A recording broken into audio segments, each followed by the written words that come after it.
Halo, salam sejahtera.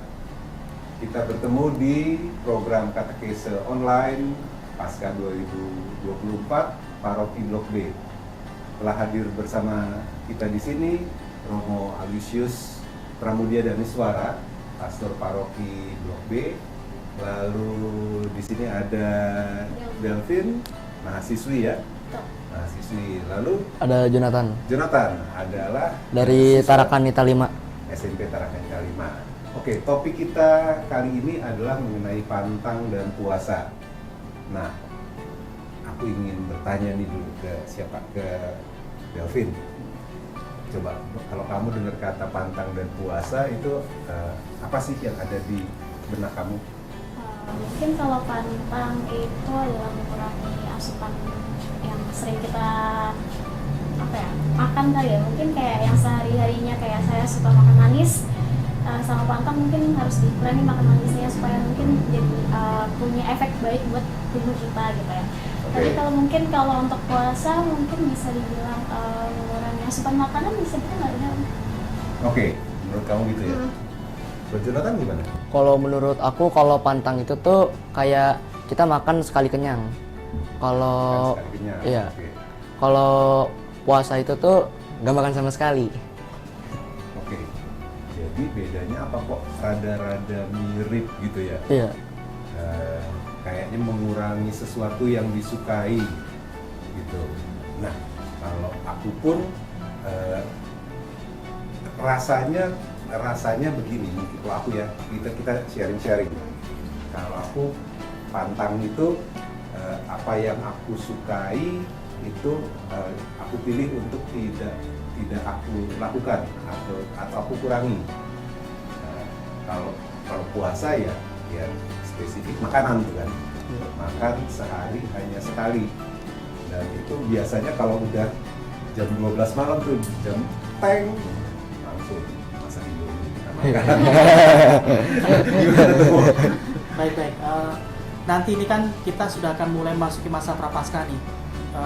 Sebelum saya nanti akan memberikan gambaran ini, kira-kira nanti pantang dan puasa apa yang mau dilakukan? Jonathan? Kalau menurut aku mau berpantang minum kopi sih. Minum kopi? Iya. Tapi emang kamu ngopi? Iya. Oh oke. Kita kopi mau pantang kopi gitu ya? Iya. Baik. Delvin? Kalau aku makan makanan manis, makan makanan manis. Makan makanan manis. Kalau Pak Ferry apa? Aku niatnya pantang rokok tapi ngeri ya Bu. Ya. Baik, begini. Kalau di dalam gereja itu selama masa prapaskah kita diberi kesempatan untuk mengungkapkan rasa tobat kita. Jadi masa prapaskah itu adalah masa mempersiapkan diri kita, tidak hanya sebatas kita mempersiapkan secara liturgis, tetapi bagaimana batin dan diri kita dipersiapkan untuk menyambut peristiwa Paskah itu ya.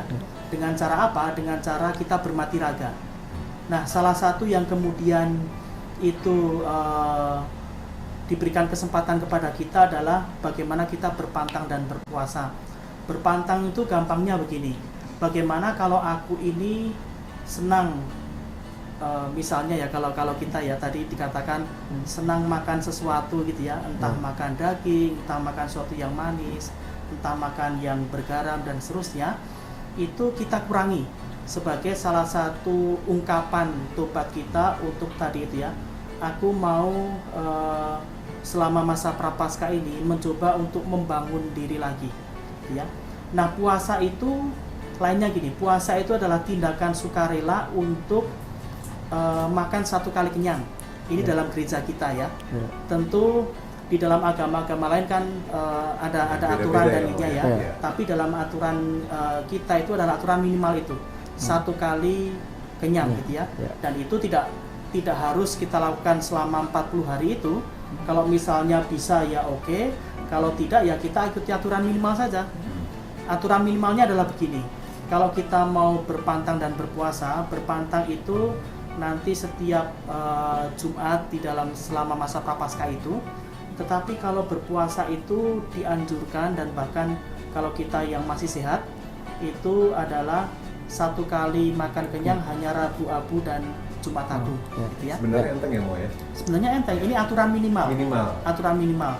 Harapannya adalah apa? Harapannya adalah bagaimana ketika kita berpantang dan berpuasa, jangan sampai kita ini malah sakit. Ya, Ya. ada hal-hal yang seperti itu. Sebenarnya tuh kenapa sih mau kita harus berpuasa dan atau berpantang gitu? Ya, tadi saya ungkapkan tadi di awal ya, bahwa kita mempersiapkan peristiwa ini ya, peristiwa Yesus yang peristiwa iman Yesus yang menyelamatkan kita ini, dan ada selama 40 hari ini kita mempersiapkan batin kita, ya. Iya. Tidak hanya mempersiapkan tadi secara liturgis, tapi mempersiapkan batin kita untuk menyongsong itu, ya. Iya. Aku mau tanya nih, Mo. Kan kalau tadi kata Romo itu sendiri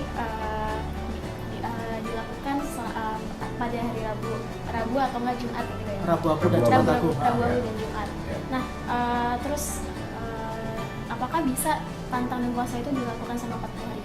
Oh, bisa saja, asal begini, asal tidak mengganggu aktivitas yang biasa dilakukan. Misalnya nih, kalau kamu kuliah ya, dari pagi barangkali sampai sore, kamu mempunyai tekad untuk berpantang dan berpuasa. Tiba-tiba apa? Kamu malah jatuh sakit. Entah itu jatuh sakit berat ataupun saya tidak tahu. Tapi itu kan akan mengganggu aktivitasmu ketika belajar. Nah, itu sebenarnya mengurangi makna dari pantang dan puasa itu, ya. Karena pantang dan puasa itu kan maknanya agar kita tuh semakin bisa mendekat kepada Tuhan yang mencintai kita, ya. Kalau kemudian kita malah jatuh sakit, apa gunanya pantang dan puasa, ya? Iya. Ini yang kita perlu lihat lagi, ya. Gitu. Oke. Nah, lalu berikutnya Mo, ada yang tanya ke saya, Ah, kalau misalnya di masa Prapaskah ini, tapi ada orang yang aku nggak pantang, aku nggak puasa. Nah, sebagai orang Katolik itu sebenarnya apa sih yang dia kehilangan Mo? maksudnya atau gimana? atau ya udah biarin, atau rugi nih, pandangannya apa terhadap orang Katolik yang aku nggak pantang, aku nggak puasa kok gitu Mo? Apa ya? Saya tidak pernah menemukan hal semacam ini secara langsung, tetapi bahwa gereja senantiasa menganjurkan. Jadi tindakan pantang dan puasa, ungkapan pantang dan puasa ini bukan sesuatu yang dipaksakan begitu ya, tetapi dari hati kita sungguh mau melakukan secara sukarela, sehingga ini menjadi ungkapan pertobatanku bersama dengan orang-orang di dalam gereja, gitu ya. Kalau kemudian dipaksakan, ya nanti hasilnya adalah ya tadi itu ada sesuatu yang mungkin tidak pernah dia capai. Tadi kan saya mengatakan bahwa ketika aku berpantang dan berpuasa ini, harapannya aku bisa semakin mendekat kepada Tuhan. Tetapi kalau kemudian aku tidak bisa mendekat kepada Tuhan dengan berpantang dan berpuasa, karena ini tujuan dari pantang dan puasa ini hilang, gitu ya. Ya, ini pantang dan puasa ini hanya salah satu cara bermati raga sih selama masa Prapaskah, gitu ya. Itu yang bisa saya sampaikan aja, gitu ya.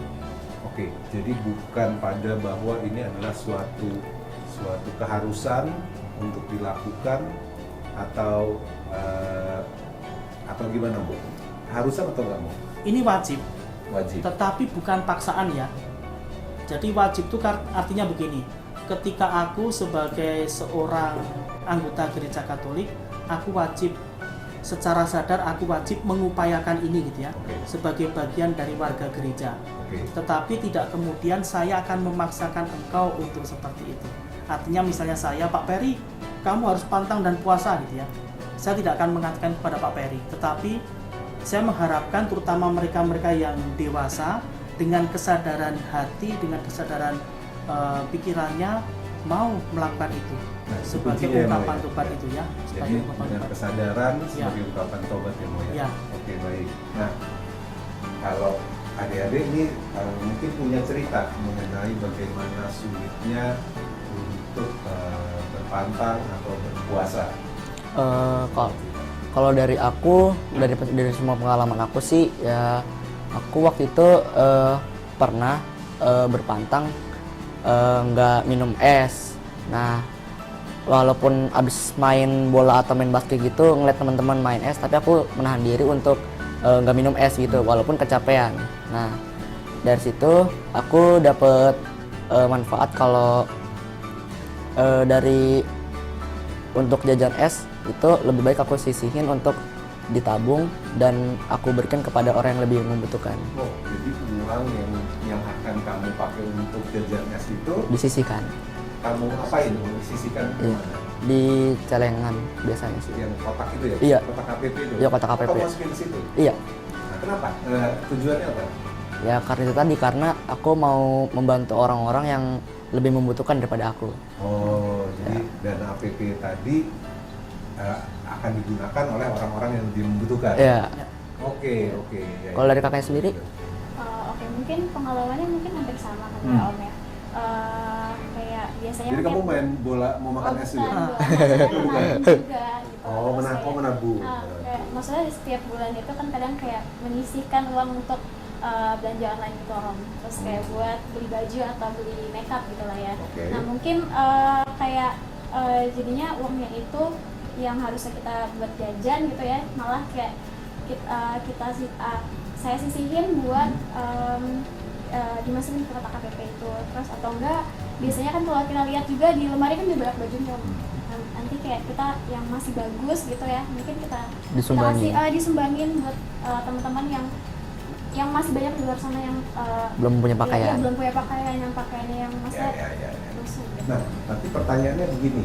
Tadi kan kamu dari dana untuk belanja online kamu, lalu kamu alokasikan masuk ke kotak APP gitu kan. Tekniknya kok aku nggak kebayang ya. Dana online itu kan ada di wallet kan. Iya, Terus masuk situ gimana caranya tuh? ditarik dulu. Oh, ditarik dulu. Iya. Maaf, saya generasi berbeda. Ditarik dulu. Baik. Ya memang saya ini ya, saya berterima kasih bahwa kalian memiliki cara-cara kreatif untuk mengupayakan tadi ya semangat berpantang dan berpuasa itu ya. Jadi bukan halnya berpantang dan berpuasa itu, tetapi semangatnya untuk berpantang dan berpuasa. Tadi menyisihkan Uang jajan. tidak minum es, Ya. terus menyisihkan Pakaian. tidak berbelanja online lagi atau make up. Ya saya berterima kasih bahwa ini cara-cara kalian secara kreatif mengupayakan ini. Ya moga-moga dengan cara-cara semacam ini ya bisa menginspirasi semakin banyak orang, terutama yang muda-muda, bagaimana mengungkapkan pertobatan itu dengan tadi itu cara-cara kreatif semacam ini. Ya, cara khas mereka ya Mo ya. Ya. Oke, baik. Terima kasih Romo, terima kasih adik-adik. Nah, demikianlah bincang-bincang kita untuk program Katekese Online kali ini. Saya Ferry Rumantir, panitia Paskah tahun 2024. Terima kasih, sampai jumpa. Yeay.